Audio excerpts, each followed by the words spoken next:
Hello everyone, it's me again, and welcome to your next history lesson.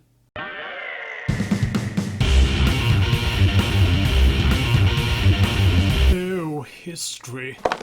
So for today's lesson we're going to be looking at ancient Egyptian housing. I'm going to be comparing that with Roman housing because we've learnt about that previously.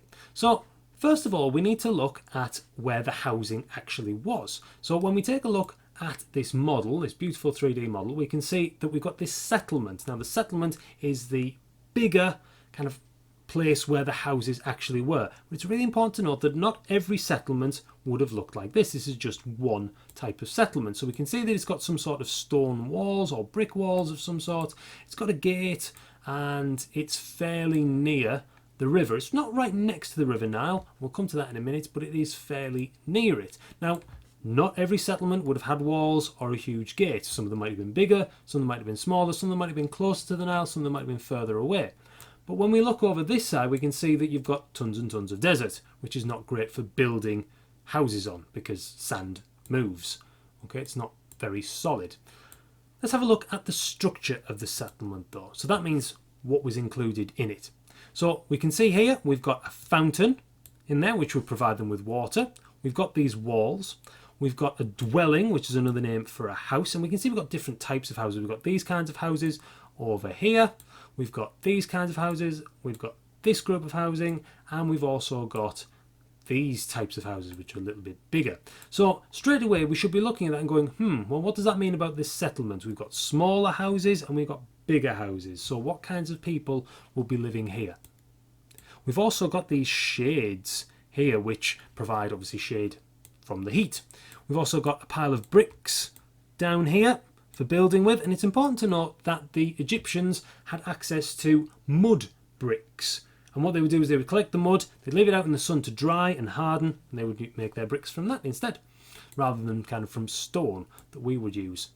So let's have a little look at an actual house then. Now this particular house is a richer person's house. And it's important for us to note that not every Egyptian house would have looked like this. Some of them would have been the smaller ones because not everybody could afford it. Just like in the Roman times, not everybody lived in villas because they were expensive. Poorer Romans would have lived in wooden houses, smaller wooden houses. And actually, some Romans lived in apartments. They developed this idea of living in wooden apartments.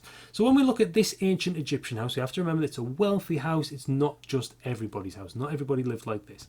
But we can tell a few things about this person or the people that lived here from their house. So straight away we can see it's got more than one level. Not every house would have had more than one, just like today. Some people have big houses on 3 or 4 levels. Most people live on 2. Some people live on 1 level. What's really interesting to note is the fact that there is virtually nothing on this ground level. Now have a think about that. It's near the River Nile, and we know that the River Nile floods once a year. So have a think about that. Why wouldn't you have lots of stuff on the bottom? Well, in case the River Nile floods too badly and it washes part of your house away. You don't want all of your nice things on the ground floor. What's interesting though, on the ground floor is this room over here, the servants' room. Now straight away this tells us that this is most likely going to be a wealthier person, a richer person, because they've got servants.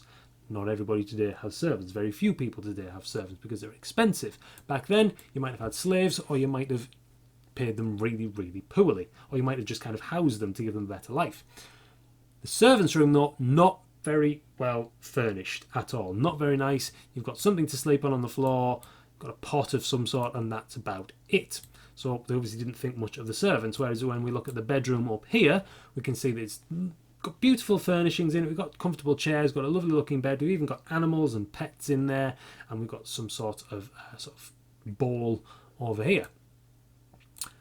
We've got storage areas for various things, and over on this side we've even got a workshop, because back then lots of people would have made their money from making things, making crafts and arts and what have you, and making different sorts of objects for them to sell. What's really interesting to note though is the use of the roofs, because a lot of the roofs in ancient Egypt were flat. Now can you think why the ancient Egyptians might have built flat roofs? Why don't we have flat roofs today? Have a think. Have a little think. Well, because the country that we live in Britain, it rains quite a lot, and we know that that rain collects. And to be honest, we don't spend a lot of time on our roofs. The ancient Egyptians, though, because they didn't really have to worry about the rain, they could spend time on their roofs, and actually it was a much more pleasant experience to be on the roof than it was to be in your stuffy house. So you can see here we've got these kinds of beds or these lounges for people to be on, and people use them as storage. We didn't have to worry about all of their things getting wet. So that's a major difference from today. So what's going to happen is I'm going to show you a clip of some Roman housing in Britain, of a typical wealthy Roman house, a villa in Britain. Have an explore of it, have a look at it, and then we want you to compare that with this Egyptian house as well. But remember, these are wealthy people's houses, not poor people's houses. So we've got to remember that this isn't typical of every single type of house that the Egyptians would have lived in or that the Romans would have lived in. But when you're comparing them, think about the materials that were used, think about the number of rooms, the people that would have had them, and which you'd prefer to live in. So don't forget to send examples of your work to your teachers, and hopefully we'll see you for the next video.